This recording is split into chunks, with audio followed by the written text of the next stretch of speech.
At some point, the leaders of the world will need to get together and discuss how to use artificial intelligence in a way that doesn't destroy humankind. Is AI that significant in your mind? The actual artificial intelligence itself is like regulating a plume of smoke, and I'm not sure that that is something that is possible.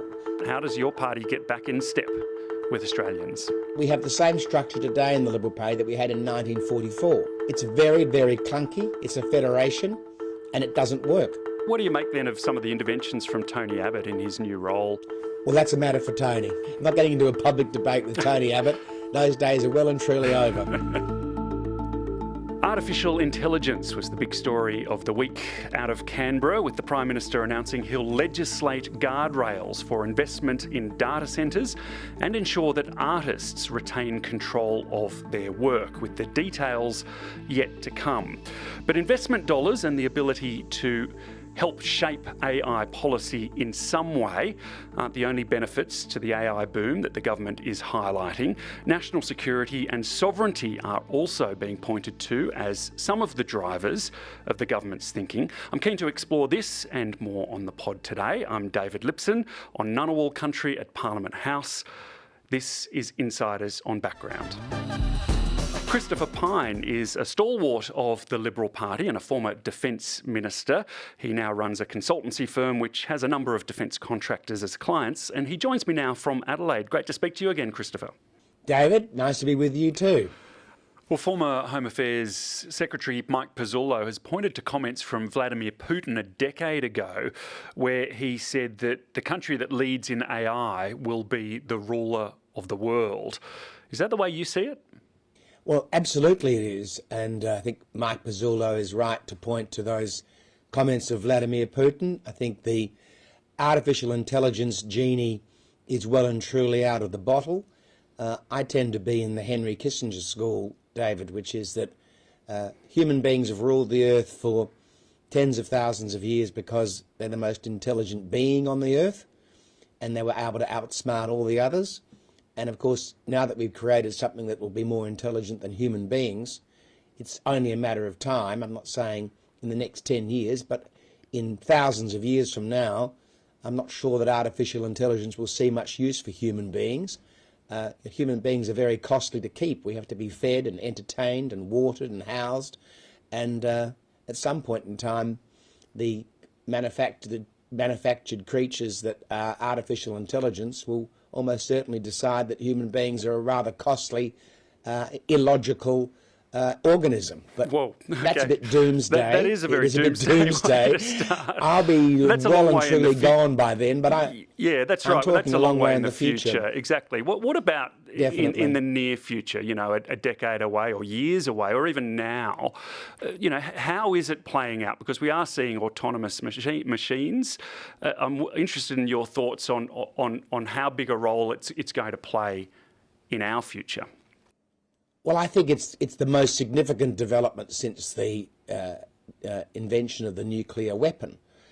Artificial intelligence has the capacity to, as Vladimir Putin points out, give its controller, if there is such a thing, ultimate power. I don't think anybody realises this yet. I think right now it's seen as a useful tool, sometimes a game to be played with, but from a military point of view, from a national security point of view, artificial intelligence gives its handler ultimate power. But I think most nations of the world realise that, and I'm not doomsday about that kind of power. I do feel that China, United States, to a lesser extent, countries like Russia, which is not actually a significant military power. Let's face it, if Russia was a significant military power, it would have conquered the Ukraine several years ago. It can't even manage to do that. So I don't think we should be too afeared of Russia as a military power.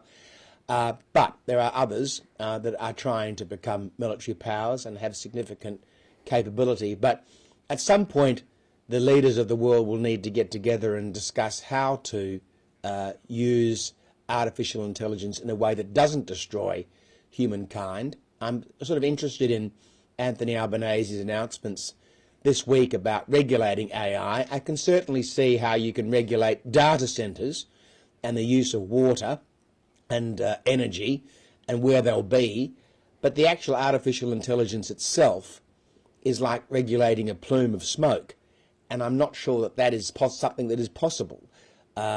Many times over human history, people you don't think there's any way to sort of help shape the algorithm if we're at least involved in the building of these centres and have them on our sovereign land? Well, no, I don't actually. I don't think so. I think people who are behind AI in the United States or Australia or China or Japan or Switzerland or wherever they might be would be kind of slightly bemused at the idea that you can regulate and control artificial intelligence. Even the inventors of artificial intelligence have said that horse is well and truly bolted, and some of them are regretting it and saying that they're sorry that they let that happen. But once it's done, it's done. The internet, email, mobile phones that really are more of a tool, but artificial intelligence is not something that has boundaries. I don't know how you now put guardrails around something that doesn't recognise boundaries. But I do admire the fact that the government is recognising that there's a potential problem. I can see that Anthony, through things like copyright law, believes that they'll be able to protect the rights of artists. I hope so. But I think it very much remains to be seen. And I think the world is a very different place today because of artificial intelligence, and that's going to continue very quickly. The Industrial Revolution will seem like a slow-moving train in comparison to what artificial intelligence will bring about on the globe. So overall, a positive thing to embrace the construction of data centres with regulation here in this country, in your mind? Well, they're kind of two different things, David. Regulating the creation of data centres is really planning law, water law, energy law. It's got nothing to do with regulating artificial intelligence. Artificial intelligence is something that I don't think is regulatable. From a national security point of view, there needs to be the major nations of the world militarily get together and say, now what are we going to use this for or not, which they do today in discussions about intelligence sharing and avoiding World War III, which is sensible and intelligent. But what the Prime Minister announced this week is not regulating artificial intelligence. It's more about trying to show to the public that he understands their nervousness about unbridled, uncontrolled building of data centres, using of energy, soaking up of water, all of which we say is in short supply.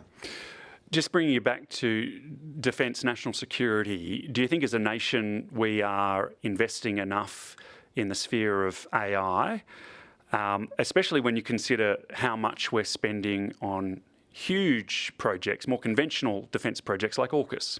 Well, of course, in AUKUS, Pillar 2 of AUKUS, which is not talked about nearly as much as the submarine part of AUKUS, which is Pillar 1, one of the subjects of Pillar 2 is actually artificial intelligence and quantum computing. And Australia is a world leader in quantum computing. At the University of New South Wales, Michelle Simmons, who leads the school at the University of New South Wales in quantum computing, they are world leaders. They're probably a year ahead of anybody else. The whole world looks to Australia for quantum computing. It's one of the reasons the United States wanted to do AUKUS, because we have really significant capabilities in quantum computing and in artificial intelligence. So yes, I think Australia can definitely play a role in artificial intelligence and using it for good, as we already are in quantum computing, and we have significant capabilities. Not very well understood, but we've won a lot of Nobel Prizes in areas like chemistry and physics, mathematics, obviously, and medicine, because we are very smart. So yes, we can definitely play a role, and we are, and it's being done through AUKUS. Is it enough? Is it enough of not investment? Often talked and about. Yeah, as you say, not often talked about. Are we investing enough, focusing enough on Pillar 2?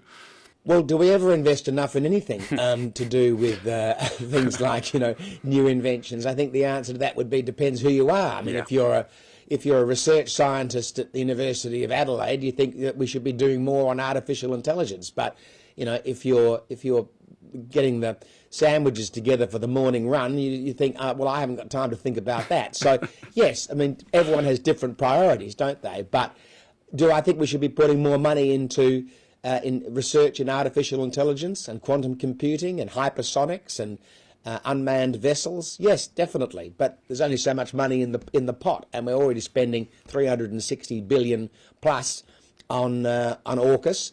I'm not sure there's much stomach in the Australian public for announcing new spending as part of the AUKUS program. And indeed, you appeared this week before the Peter Garrett-led crowd-funded inquiry on AUKUS, where you predicted that even that eye-watering price tag wouldn't be sort of met on budget.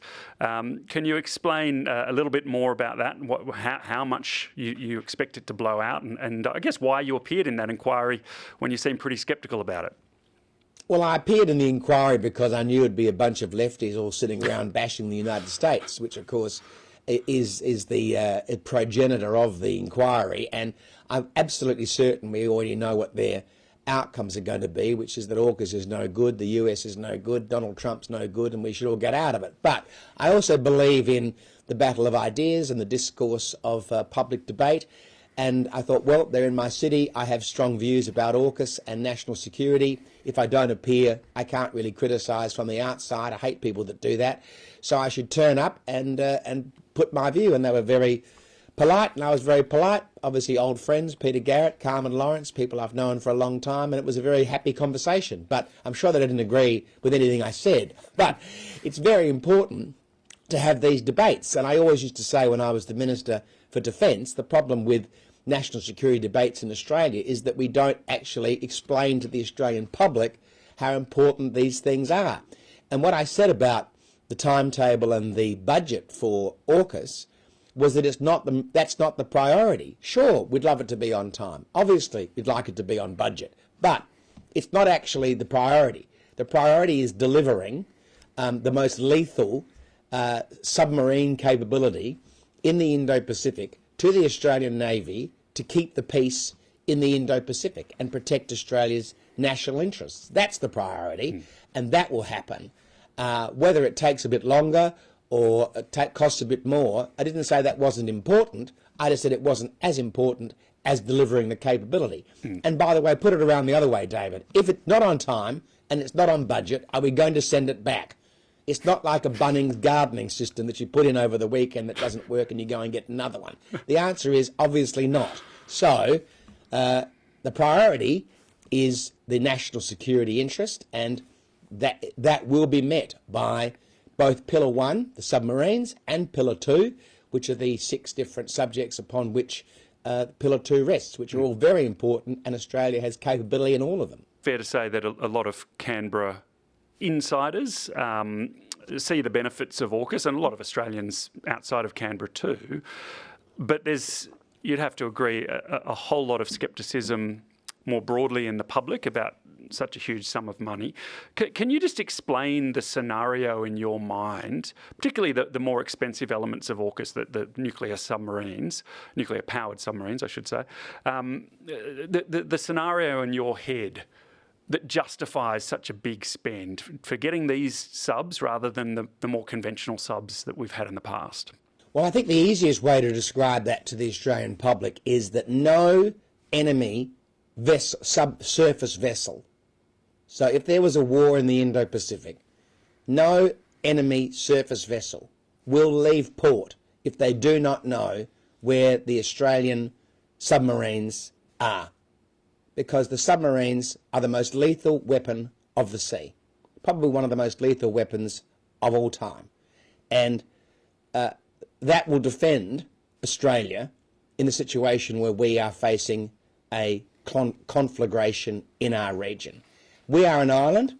The only way we can be conquered is by people landing here with soldiers and taking over our country. It can't be bombed into submission, as we're seeing with Iran right now.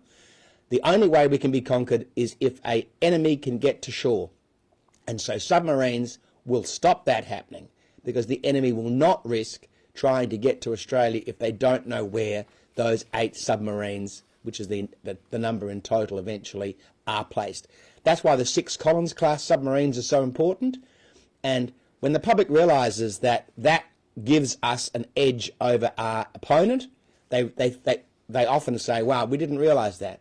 Because if you think about it, if you can't see the submarine, and because it's very stealthy, and nuclear submarines are very stealthy and never have to surface, the only reason they surface is so the sailors can get supplies to eat and drink.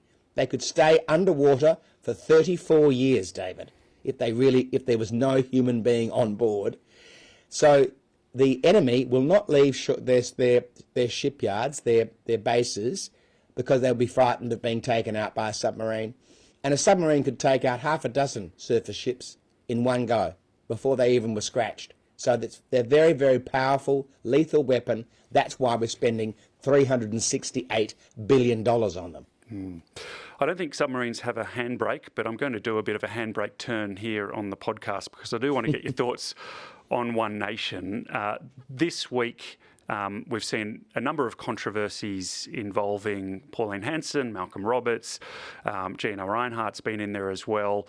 And we've seen some movement in the polls, probably not enough to describe it as a trend yet, but, some are hopeful, you could say, in political circles or some of the enemies of One Nation are hopeful, I should say, that they might have hit their ceiling. But I'm interested in your thoughts more broadly on not just this week, the bigger picture of One Nation, the state of play for politics, and particularly the Liberal Party. Well, I guess the irony for One Nation, David, is that obviously Pauline Hanson is anti-Labor and says quite rightly from her point of view that the Labor government is the enemy and needs to be removed. I get that. I'm a Liberal, obviously. I want the Liberal Party to win elections too. But will One Nation stop Labor being removed because people who otherwise would have voted for Angus Taylor and the Liberal team don't do so because they're frightened of One Nation being in a coalition government? So I think, sure, there's the ups and downs of controversies, and we'll see plenty of those between now and the next election. But the broader point is, let's take the Victorian election, which is the next test. Jess Wilson, very popular. A lot of people can see her as the Premier of Victoria. Jacinta Allen leads a government that's been in power for, by then, a dozen years. A lot of people think the Victorian government needs to be replaced, needs to be refreshed, regardless of their political persuasion. But will people hesitate to vote for Jess Wilson and the Liberal Party because they're frightened of One Nation being in government in a coalition? Now, if Labor can make that stick, and if it's enough of a hesitation, well, ironically, because of One Nation's rise, they could keep Labor in power because people in the centre-right or the centre won't vote for Liberals because they're frightened One Nation will form a government. So that to me is an interesting dilemma, and how to resolve it is hard. So when One Nation goes down in the polls, which I think it will do so a bit, and if the Liberals go up in the polls, that actually makes the chances of Labor being replaced higher. But if One Nation is seen to be the primary opposition party, I think we'll see a Labor hegemony in this country, similar to the Nordic countries in Europe, which will go on for a very long time because voters will hesitate to vote for One Nation. Now, maybe I'm wrong. That's my analysis. It's not much talked about in the political world. We seem to talk about what happened today or this evening, as opposed to the broader context. But I think that is a very significant problem that the Liberal Party, I'm sure, is turning its mind to, because it could keep them out of office if they're seen to be too close to One Nation. But on the other hand, if there aren't enough seats for Labor to form a government, will the Liberal Party form a coalition with One Nation and the Nationals, and would that therefore stop them winning in the first place because people won't vote for them? It's kind of slightly complicated, but it's an easy analysis to make out.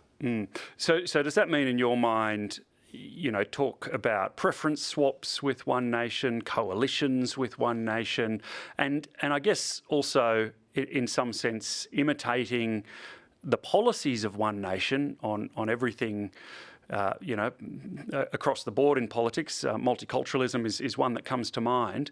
that kind of strategy is a bad one for the Liberals? Well, it's fatal.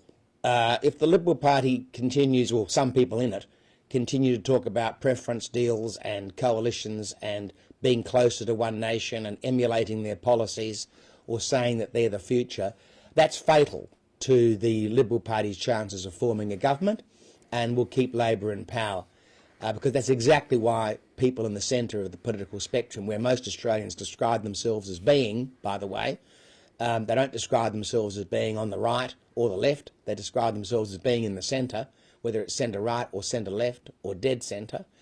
What the Liberal Party needs to do is get the debate back onto the things that make the Liberal Party one of the most successful parties of government since the Second World War. The economy, low interest rates, lower taxes, smaller government, staying out of people's private lives, individual freedom.